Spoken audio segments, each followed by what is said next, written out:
Welcome to V3 news. లక్ష్యం సమాజహితం. నేను ఆకాంక్ష. బులెటిన్ల ముందుగా హెడ్లైన్స్ చూద్దాం. అరెస్టులతో ఉద్యమాలను ఆపేయగలమని పాలకులు అనుకుంటే అది బట్టి భ్రమే. బాధిత విద్యార్థులకు న్యాయం జరిగే వరకు పోరాటం ఆపలేదన్న ప్రొఫెసర్ కోదండరాం. ముఖ్యమంత్రి కేసీఆర్ నిరంకుశ పరిపాలనతో ప్రజాస్వామ్యాన్ని కూని చేస్తున్నారు. ప్రభుత్వ వ్యతిరేకత విధానాలు వివరిస్తూ ప్రజా చైతన్య యాత్ర సాగుతుందన్న మల్లు బట్టి విక్రమార్క.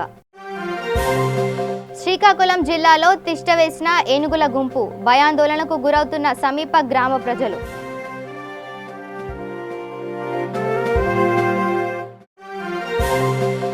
ఆగ్నేయ బంగాళాఖాతంలో అల్పపీడనంగా ఏర్పడిన వాయుగుండం ఏపీ, తమిళనాడు, కేరళ రాష్ట్రాలకు ముప్పు తప్పినట్లుగా భావించలేమని నిపుణుల హెచ్చరిక. ఇక వివరాల్లోకి వెళ్తే, అరెస్టులతో ఉద్యమాలను ఆపేయగలమని పాలకులు అనుకుంటే అది బట్టి భ్రమేనని ప్రభుత్వం పోలీసుల సాయంతో అన్ని అడ్డంకులను సృష్టించిన ఇంటర్ బోర్డు కార్యాలయాన్ని ముట్టడించకుండా ప్రభుత్వం ప్రయత్నించిందని తెలంగాణ జనసమితి అధ్యక్షులు ప్రొఫెసర్ కోదండరాం స్పష్టం చేశారు. ఉద్యమ తీవ్రతను భరించలేని తెలంగాణ ప్రభుత్వం నిన్న అర్ధరాత్రి నుంచి అరెస్టుల పర్వాన్ని మొదలుపెట్టిందని ధ్వజమెత్తారు. విపక్ష నాయకులను గృహ నిబంధనం చేశారని, ఎక్కడికక్కడ కార్యకర్తలను అరెస్టు చేశామని ఆగ్రహం వ్యక్తం చేశారు. ధర్నాకు, విస్తరణకు విద్యార్థి సంఘాల నాయకులను ఎక్కడికక్కడ అరెస్టు చేయడాన్ని కోదండరాం ఖండించారు.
ప్రజాస్వామ్య పరిరక్షణ కోసం పరిరక్షణ యాత్రను కాంగ్రెస్ నేత మల్లు బట్టి విక్రమార్క కొత్తగూడెం భద్రాద్రి నుంచి శ్రీకారం చుట్టారు. భద్రాచలం సీతారామచంద్ర స్వామిని దర్శించుకున్న అనంతరం యాత్రను ప్రారంభించారు. తెలంగాణ ముఖ్యమంత్రి కేసీఆర్ నిరంకుశ పరిపాలనతో ప్రజాస్వామ్యాన్ని కూని చేస్తున్నారని ఆరోపించి బట్టి దేశాన్ని పరీక్షించేది కేవలం కాంగ్రెస్తోనే సాధ్యమవుతుందని అన్నారు. ఇంటర్ విద్యార్థుల ఆత్మహత్యలకు స్పందించని కేసీఆర్ ఏ విధంగా రాష్ట్రంలో సుపరిపాలన సాగిస్తారని ప్రశ్నించారు. ప్రభుత్వం వ్యతిరేకత నిర్ణయాలను ఎండగడుతూ ప్రజలను చైతన్యపరిచేలా యాత్ర కొనసాగుతుందని చెప్పారు.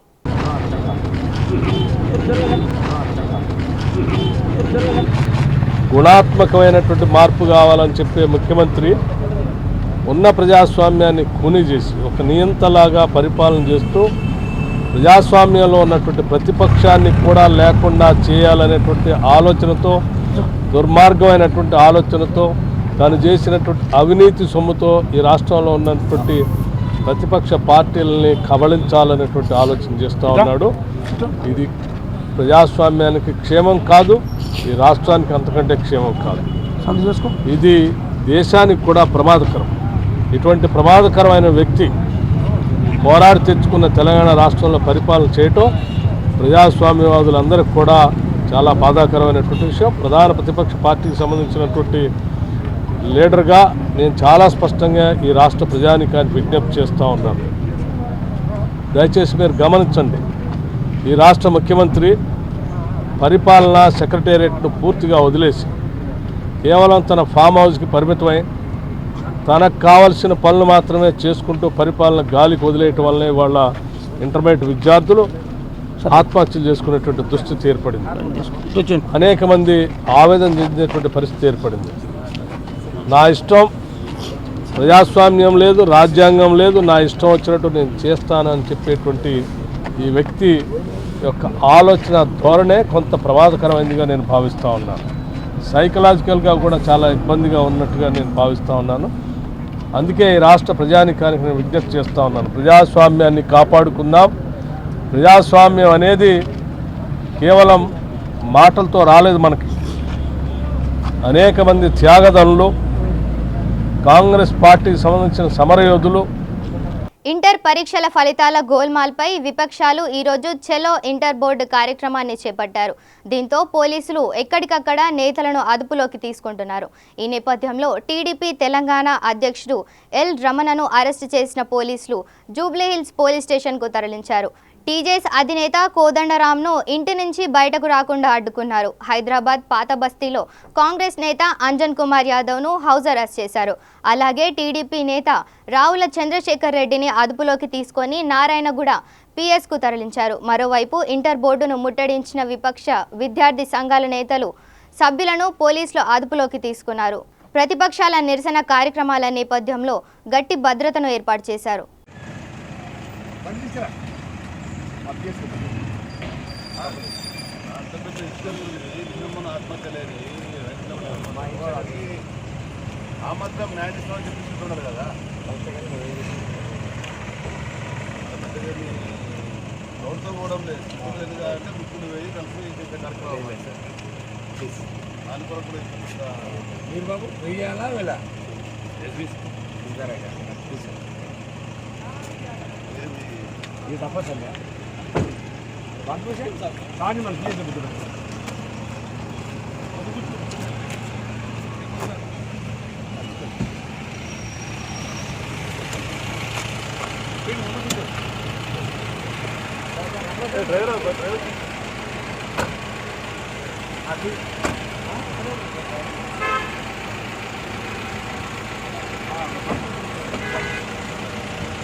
నల్గొండ జిల్లా మిర్యాలగూడలో డీసీసీ అధ్యక్షుడు శంకర్ నాయక్ మరియు అఖిలపక్ష నాయకులకు పోలీసులు హౌస్ అరెస్ట్ చేశారు. ఇంటర్ ఫలితాల్లో గందరగోళం, విద్యార్థుల ఆత్మహత్యలపై నేడు హైదరాబాద్లో ధర్నాకు పిలుపునివ్వడంతో ఉదయం 7 గంటలకు శంకర్ నాయక్ ఇంటికి చేరుకొని పోలీసులు నిర్బంధించారు.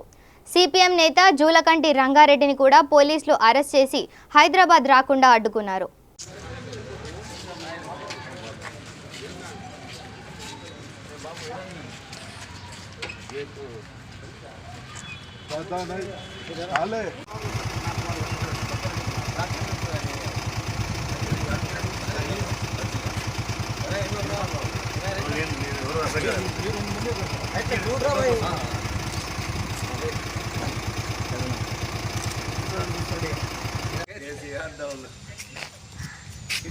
పిల్లలు చచ్చిపోతే మనందరూ వాళ్ళందరూ ఉసురు పోసుకొని మనందరూ ఇట్లా ఇవి అరెస్ట్ చేస్తున్నాడు కేసీఆర్. ఏం బాబు బాబు ఇదంతా చెప్పండి సార్.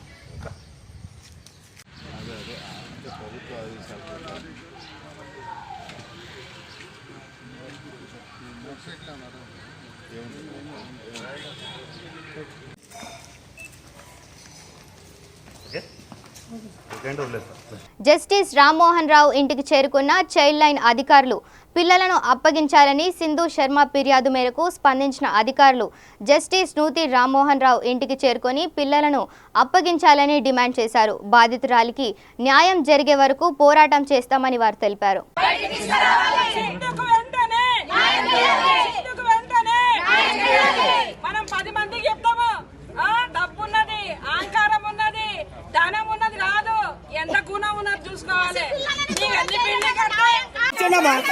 కూర్చోండి. పిల్లల్ని నీ సొంత బిడ్డలాగా చూసుకోవాలి, వాళ్ళిద్దరిని విడగొడతావా? ఇది ఎంత దుర్మార్గమైన చర్య ఇది. ఎక్కడ నేర్చుకున్నావు? నీ జడ్జి నేర్పిందా లేకుంటే నీ లా నేర్పిందా? నీ గుణం ఏంది ఇప్పుడు తెలుస్తలేదా? నీ పరువేంది? రామ్మోహన్ రావు గారి భార్యని వెంటనే నూతి రామ్మోహన్ రావు గారు వెంటనే బయటికి రావాలి. నూతి రామ్మోహన్ రావు గారు వెంటనే నూతి రామ్మోహన్ రావు గారు వెంటనే ఇక్కడ ఇచ్చే వరకు మేము జరిగేది లేదు. ఈ రోజు ఎక్కడ పోతున్నాం? మన భారతదేశ జనత ఏం నాగరికత, ఎంత చదువు అవుతాయింది? గరీబులను చూసి నేర్చుకో, సిగ్గు తెచ్చుకో. ఒక జడ్జి అయింది జిల్లాలో 10 మందికి 100 మందికి న్యాయం చెప్పాలా? నీ కోడల్ని బిడ్డలాగా చూసుకోవాలి. ఇద్దరు పిల్లల్ని తల్లులకు లేకుండా తల్లిని శ్రీకాకుళం జిల్లా మల్యపుట్టి మండలంలో ఏనుగుల గుంపు తిష్ట వేయడంతో ప్రజలు భయాందోళనకు గురవుతున్నారు. ఒడిశా ప్రాంతం నుంచి 4 రోజుల క్రితం మండలంలోకి ఏనుగుల గుంపు అక్కడే మకాం చేశాయి. దీంతో స్థానికులు ఆందోళన చెందుతున్నారు. సీతంపేట మండలం చిన్నబగ్గ ఆశ్రమ పాఠశాలకు ఎగువగా ఉన్న కొండలపైన లోయల్లో చెట్ల నీడల మరో ఏనుగుల గుంపు తిష్ట వేసింది. కొద్ది రోజులుగా ఏనుగుల గుంపు ఇక్కడే మకాం వేయడంతో ఈ ప్రాంతీయులు కంటి మీద కొనుకు లేకుండా చేస్తున్నాయి. దీంతో స్థానికులు ఏనుగుల విషయంలో అధికారులు వెంటనే తగిన చర్యలు తీసుకోవాలని కోరుతున్నారు.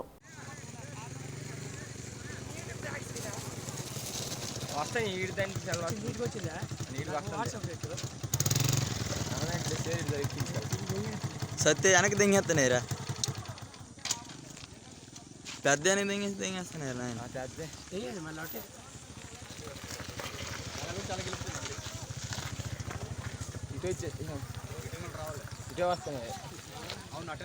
పంట పొలాల దొక్కి వస్తున్నాయి.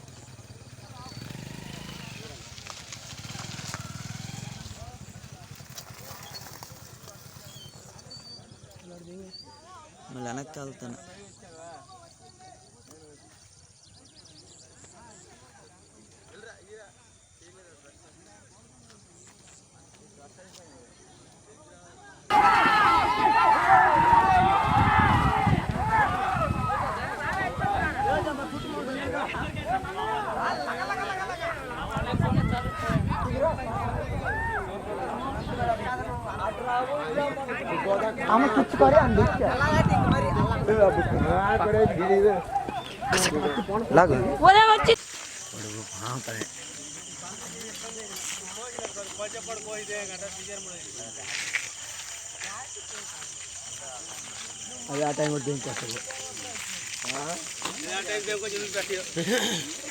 మనం తీసుకెళ్ళమమ్మా, మా బాబు ఆడుతాడు. ఒక చిన్న పిల్లకి తీసుకెళ్ళు.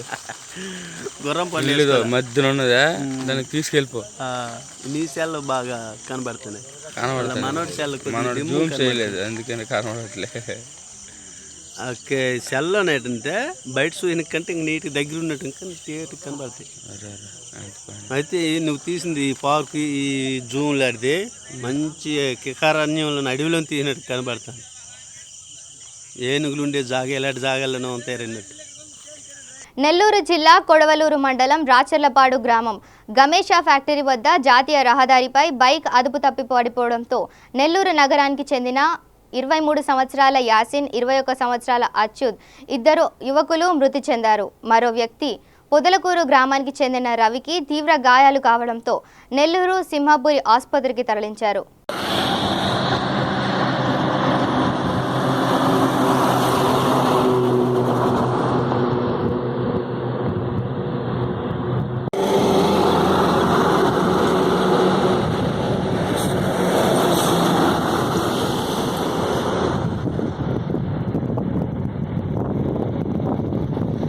ఇప్పుడు ఒక షార్ట్ బ్రేక్ తీసుకుందాం. రండి, జాయిన్ అవ్వండి, జాబ్ పొందండి, job guarantee, 100% job placement in abroad. Excel hotel management college అతి తక్కువ ఖర్చుతో మొట్టమొదటిసారిగా అతి పెద్ద hotel management college Excel hotel management college. మీరు 10వ తరగతి ఇంటర్ పాస్ లేదా ఫెయిల్ అయ్యారా? డిగ్రీ పాస్ అయ్యి ఖాళీగా ఉన్నారా? అయితే ఎక్సెల్ హోటల్ మేనేజ్మెంట్ కాలేజీలో జాయిన్ అవ్వండి. 100% విదేశాలలో ఉద్యోగ ఉపాధి పొందండి. 70,000 రూపీస్ సాలరీ పర్ మంత్. ఒక్క సంవత్సరంలో డిప్లొమా ఇన్ హోటల్ మేనేజ్మెంట్ లో జాబ్ పొందవచ్చు. మొట్టమొదటి రోజు నుండే పార్ట్ టైం జాబ్ చేయుటకు అవకాశం. Bachelor degree in hotel management 3 years, PG diploma in hotel management మరియు diploma in hotel management 12 months. Inter fail అయిన విద్యార్థులు కూడా అడ్మిషన్లు పొందవచ్చు. ఫీజు రియంబర్స్మెంట్ సౌకర్యం కలదు. మరిన్ని వివరములకు సంప్రదించండి.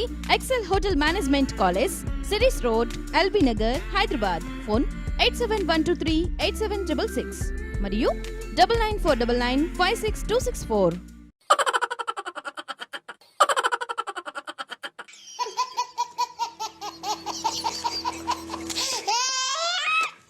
గిలిగిలిగా ప్రతిరోజు ఉదయం 11 గంటలకు, తిరిగి రాత్రి 9:30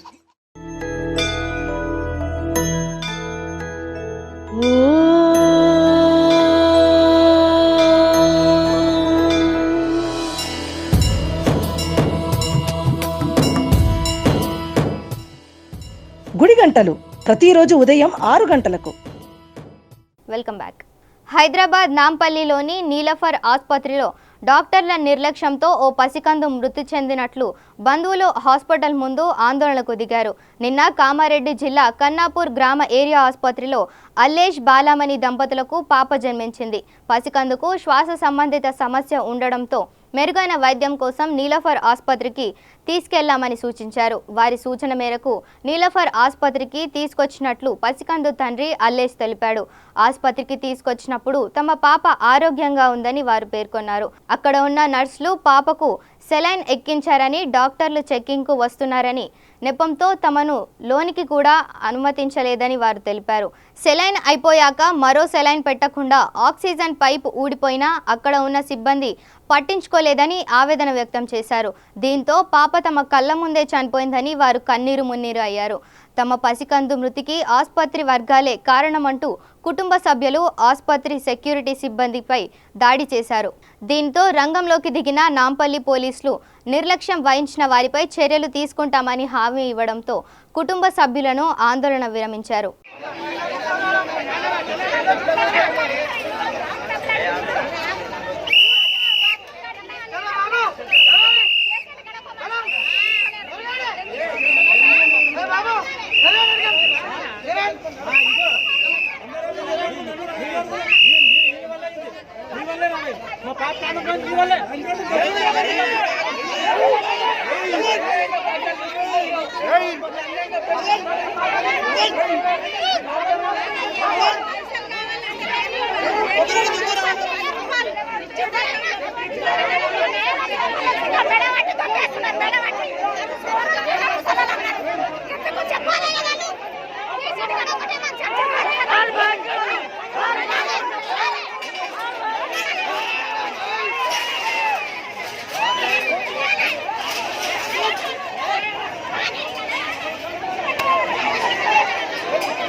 నీలోఫర్ హాస్పిటల్ యాజమాన్యం నీలోఫర్ హాస్పిటల్ యాజమాన్యం నిర్లక్ష్య ధోరణి, డాక్టర్ల నిర్లక్ష్య ధోరణి. మన పాప చావు కారణమైనటువంటి డాక్టర్లు ఇద్దరిని సస్పెండ్ చేయాలని, మరి వాళ్ళు చేసిన తప్పుకు కంపల్సరీ శిక్ష పడాలి. శిక్ష పడే వరకు ఇక్కడనే పాపతో మేము ఇక్కడనే ధర్నా చేస్తాం. ఎంతవరకైనా ఇక్కడ నుంచి కదిలే సమస్యలు, వాళ్ళకి శిక్ష పడే వరకు మేము ఇక్కడ నుంచి జరిగే సమస్య లేదు.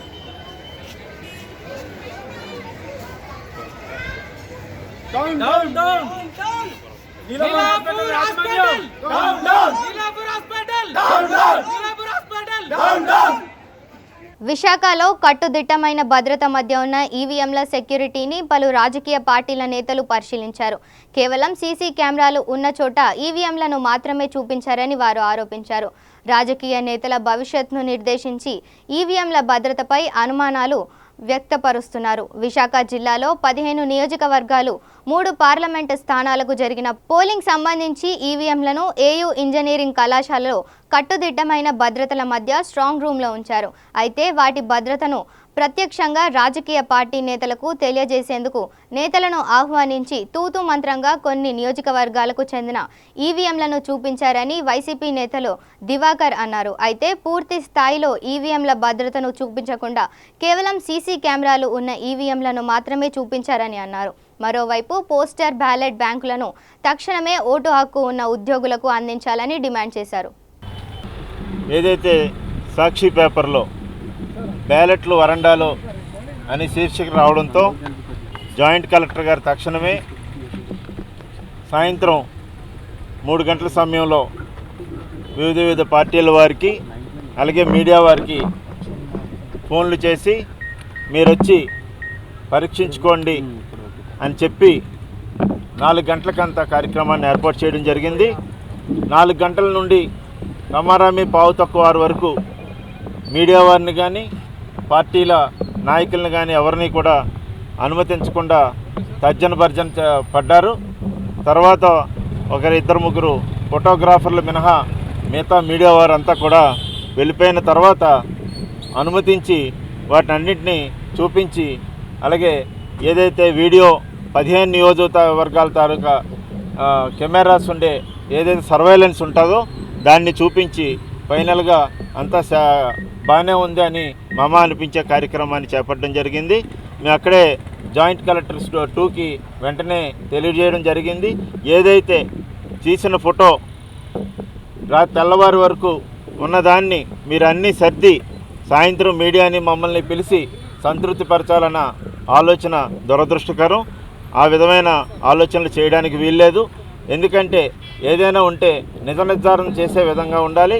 వాళ్ళు అన్నీ చూపించమంటే దాన్ని అది ఎక్కడుందో మాకు తెలియదండి, మీరు ఎక్కడ ఫోటో తీశారో మాకు తెలియదండి, ఈ సాక్షి వాళ్ళు ఎక్కడ ఫోటో తీశారో మాకు తెలియదని చెప్పడం జరుగుతూ ఉంది. అసలైన విషయాన్ని దాచిపెట్టి మిగతావన్నీ కూడా అటు ఇటు చేసి 4 నియోజకవర్గాలు చూపించారు. మిగతావన్నీ కూడా సర్వేలెన్స్ కెమెరాస్లో చూపించడం జరిగింది. మేము కోరేది ఒకటే, ఏదైతే మీరు నిష్పక్షపాతంగా కౌంటింగ్ వరకు చర్యలు చేపట్టాలని జిల్లా కలెక్టర్ గారిని మేము కోరుతూ ఉన్నాం. ఎందుకంటే జిల్లా కలెక్టర్ గారు ఈ విషయంలో పక్షపాత వైఖరిగా ఉన్నట్టు మాకు అనుమానాలు ఉన్నాయి. కాబట్టి ఇప్పటివరకు ఉద్యోగుల బ్యాలెట్ విషయంలో నిన్న మిలిటరీ ఉద్యోగులకు కూడా, డిఫెన్స్ ఉద్యోగులకు కూడా వెళ్ళి కలెక్టర్ గారిని కలవడం జరిగింది. చాలామంది ఉద్యోగులకి ఆగ్నేయ బంగాళాఖాతంలో అల్పపీడనంగా ఏర్పడి ఆపై వాయుగుండంగా తుఫానుగా మారి సముద్రం నుంచి కదలని ఫణి ఇప్పుడు మరింత ఉద్రిక్తమై సూపర్ సైక్లోన్గా మారింది. ఇది ప్రస్తుతం మచిలీపట్నానికి 1090 కిలోమీటర్ల దూరంలో కేంద్రీకృతమై గంటకు 20 నుంచి 21 కిలోమీటర్ల వేగంతో కదులుతోంది. మే 1 నుంచి తుఫాను దిశను మార్చుకువచ్చిన వాతావరణ శాఖ అధికారులు అంచనా వేస్తున్న అది జరిగేంత వరకు ఆంధ్రప్రదేశ్, తమిళనాడు, కేరళ రాష్ట్రాలకు ముప్పు తప్పినట్లుగా భావించలేమని నిపుణులు హెచ్చరిస్తున్నారు. ఈ తుఫాను తీరం దాటే వేళ గంటకు 195 కిలోమీటర్ల వేగంతో పెనుగాలులు వీస్తున్నాయని అంటున్నారు. తుఫాను దిశను మార్చుకుంటే వర్షాలకు బదులు వేడిగాలులు వీస్తాయని, 3 నుంచి 5 రోజుల పాటు ఉష్ణోగ్రతలు మరింతగా పెరుగుతాయని అంటున్నారు. దాని పరిసరాల్లో ఉన్న తుఫాను ఫోని మచిలీపట్నానికి సుమారుగా 1230 కిలోమీటర్ల దూరంలోనూ, అలాగే చెన్నైకి 1050 కిలోమీటర్ల దూరంలోనూ కేంద్రీకృతమై ఉంది. ఇది క్రమంగా వాయు దిశగా కదిలే అవకాశాలు ఉన్నాయి 1వ తారీఖు వరకు. ఆ తర్వాత దిశ మార్చుకొని క్రమంగా ఉత్తర ఈశాన్య దిశగా కదిలే అవకాశాలు ఉన్నాయి. దీని ప్రభావం వల్ల 29-30 తారీఖుల్లో దక్షిణ కోస్తాలో అక్కడక్కడ వానలు పడే అవకాశం ఉంది. అలాగే విండు చూసినట్లయితే కోస్తా తీరం వెంబడి సుమారు 45 నుంచి 50 కిలోమీటర్ల వేగంతో గాలులు వీచే అవకాశం ఉంది దక్షిణ కోస్తా తీరం వెంబడి. అది క్రమంగా 50 నుంచి 60 కిలోమీటర్ల వరకు కూడా పెరిగే అవకాశం ఉంది. అలాగే ఉత్తర కోస్తా చూసినట్లయితే 1వ తారీఖు నుంచి ఉత్తర కోస్తా తీరం వెంబడి కూడా గాలులు పెరిగే అవకాశం ఉంది. సుమారు 40 నుంచి 50 కిలోమీటర్ల వరకు గాలులు ఉండే అవకాశం ఉంది. ఆ తర్వాత క్రమంగా 50 నుంచి 60 కిలోమీటర్లు కూడా పెరిగే అవకాశం ఉంది. సో సముద్రం కోస్తా వెంబడి చూసినట్లయితే రఫ్గా ఉండే అవకాశం ఉంది, రఫ్ టు వెరీ రఫ్గా ఉండే అవకాశం ఉంది. కాబట్టి మత్స్యకారులు ఎవరు వేటకు వెళ్ళటానికి లేదు. అలాగే వేటకు వెళ్ళిన వాళ్ళు వెంటనే తిరిగి వచ్చేయాలి. అలాగే పోర్ట్ వార్నింగ్ చూసినట్లయితే అన్ని ప్రధాన ఓడరేవుల్లో అంటే మచిలీపట్నం, కృష్ణపట్నం, నిజాంపట్నం, విశాఖపట్నం, కాకినాడ, గంగవరం ఈ పోర్టుల్లో 2వ నెంబర్ ప్రమాద హెచ్చరిక ఎగురవేశారు. అంటే ప్రస్తుతానికైతే 5 డే ఫోర్కాస్ట్ ఇచ్చారండి. దీని ప్రభావం వల్ల అది అంటే దీని లెక్క ప్రకారం అయితే 1వ తారీఖు వరకు వాయు దిశగా కదిలి సముద్రంలోనే ఉంటుంది. ఆ తర్వాత కూడా దిశ మార్చుకొని ఉత్తర ఈశాన్యంగా కదులుతూ సముద్రంలోనే ఉండే అవకాశం. బులెటిన్ ముగించే ముందు హెడ్లైన్స్ మరోసారి చూద్దాం. అరెస్టులతో ఉద్యమాలను ఆపేయగలమని పాలకులు అనుకుంటే అది బట్టి భ్రమే. బాధిత విద్యార్థులకు న్యాయం జరిగే వరకు పోరాటం ఆపలేదన్న ప్రొఫెసర్ కోదండరాం. ముఖ్యమంత్రి కేసీఆర్ నిరంకుశ పరిపాలనతో ప్రజాస్వామ్యాన్ని కూని చేస్తున్నారు. ప్రభుత్వ వ్యతిరేకత విధానాలు వివరిస్తూ ప్రజా చైతన్య యాత్ర సాగుతుందన్న మల్లు బట్టి విక్రమార్క. శ్రీకాకుళం జిల్లాలో తిష్టవేసిన ఏనుగుల గుంపు, భయాందోళనకు గురవుతున్న సమీప గ్రామ ప్రజలు.